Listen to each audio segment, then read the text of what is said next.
Kindness is magnetic. It strengthens relationship. It builds trust. It's what makes people want to be around you. And remarkable thing is it is so simple to practice. First, start with small act of generosity or thoughtfulness, like help someone in need, share resource, or send a gratitude letter to a relative. You may call a friend you haven't spoken in a while to show your care and strengthen your relationship. Tiny acts often leaves a big impact. Second, speak with kindness. Even when giving feedback, instead of being blunt, be constructive. Choose your words carefully and aim to be encouraging and supportive. Like say, I love what you have done here, and this small tweak can make it even better. Give genuine compliment to your colleague at work. Avoid gossip, negativity, and harsh criticism. Third, look for moments to help. Help a family member with household chores to support them in daily tasks. This will strengthen your emotional relationship. Act of kindness creates ripple effect by inspiring others to be kind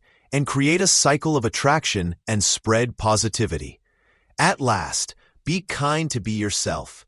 Avoid self-criticism. Kindness really reflects who you are, and people are naturally drawn to those who make world a little better.